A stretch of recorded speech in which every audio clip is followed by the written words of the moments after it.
Sir, आपने मुझे सबके सामने बीवी क्यों कहा? कॉलेज का आखिरी पीरियड खत्म होते ही पूरा स्टाफ रूम खाली होने लगा था, लेकिन एक लड़की अब भी वही खड़ी थी। उसका नाम था रितु। चेहरे पर मासूमियत, आंखों में शर्म और दिल में हजार सवाल। तभी पीछे से आवाज आई, रितु, जरा रुको। रितु ने पलट कर देखा। वो थे रणवीर सर, कॉलेज के सबसे सख्त और हैंडसम प्रोफेसर।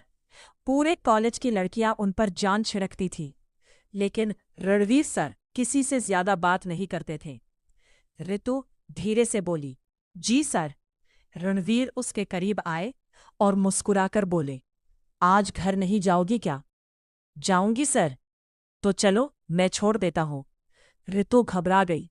न, नहीं सर, लोग क्या सोचेंगे? रणवीर हल्का सा हंसे, जो सच है वही सोचेंगे। रितु का चेहरा लाल हो गया। दोनों कॉलेज से बाहर निकले, लेकिन तभी पीछे से कुछ लड़कों की आवाज आई, वाह सर, भाभी को घुमाने ले जा रहे हो क्या? पूरा गेट हंस पड़ा। रितु शर्म से नीचे देखने लगी।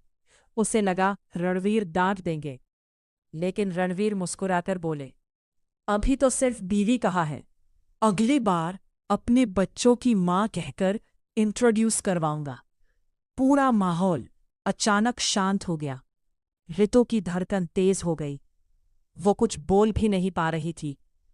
गाड़ी में बैठते ही उसने धीरे से कहा, सर, आपने ऐसा क्यों कहा? रणवीर ने गाड़ी रोक दी, फिर उसकी तरफ देखकर बोले, क्योंकि मैं झूठ नहीं बोलता। मतलब? मतलब ये कि मैं तुमसे प्यार करता हूँ रितु। रितु की सांसें रुक सी गईं। लेकिन सर, आप मेरे टीचर हैं और इंसान भी हो। लोग क्या कहेंगे? दुनिया का काम कहना है, मेरा काम तुम्हें खुश रखना। रितु चुप हो गई। उस रात वो सो नहीं पाई। बार बार रणवीर की बातें उसके कानों में गूंज रही थी। अगले दिन कॉलेज में खबर फैल चुकी थी कि रणवीर सर किसी लड़की को पसंद करते हैं। सबकी नजरें रितु पर थीं। रितु डर गई। वो लाइब्रेरी में जाकर रोने लगी। तभी पीछे से रणवीर आए। तुम रो क्यों रही हो? सर, मैं बदनाम हो जाऊंगी। रणवीर ने उसका हाथ पकड़ लिया। अगर तुम्हें दुनिया से डर लगता है तो मैं आज ही सबके सामने तुम्हारा हाथ थाम लूंगा। रितु ने जल्दी से हाथ छुड़ाया। सर प्लीज, कोई देख लेगा। कि दोनों की धड़कनें एक दूसरे से टकराने लगी। कोई देख लेगा? रितु ने कांपती आवाज में कहा। रणवीर मुस्कुराए। मैं तो यही चाहता हूं कि पूरी दुनिया देख ले कि मैं सिर्फ तुमसे प्यार करता हूं। रितु की आंखें बंद हो गई। उसे पहली बार किसी के पास इतनी सुरक्षा महसूस हो रही थी। कुछ दिनों बाद कॉलेज का फेयरवेल था। सब स्टूडेंट सज धज कर आए थे, लेकिन जैसे ही रितु हॉल में पहुंची, सभी की नजरें उसी पर टिक गईं। लाल साड़ी में वो बेहद खूबसूरत लग रही थी। तभी स्टेज पर रणवीर सर आए। उन्होंने माइक उठाया। आज मैं आप सबसे एक जरूरी बात कहना चाहता हूं। पूरा हॉल शांत हो गया। मैं इस कॉलेज की एक लड़की से प्यार करता हूं। सब एक दूसरे को देखने लगे और मैं उससे शादी करना चाहता हूं। इतना कहकर उन्होंने नीचे बैठी रितु की तरफ हाथ बढ़ाया। रितु, क्या तुम मुझसे शादी करोगी? पूरा हॉल तालियों से गूंज उठा।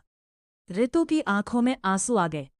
वो धीरे धीरे स्टेज पर गई और सिर झुकाकर बोली, हाँ। कुछ महीनों बाद दोनों की शादी हो गई।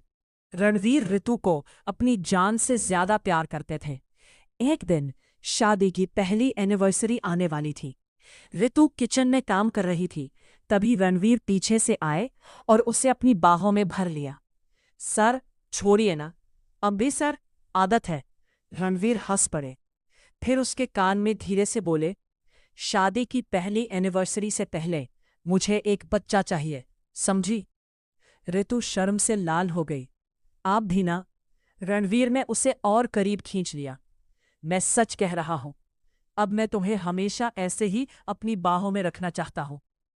रितु ने पहली बार उनके सीने पर सिर रखकर कहा, और मैं हमेशा आपकी रहना चाहती हूं।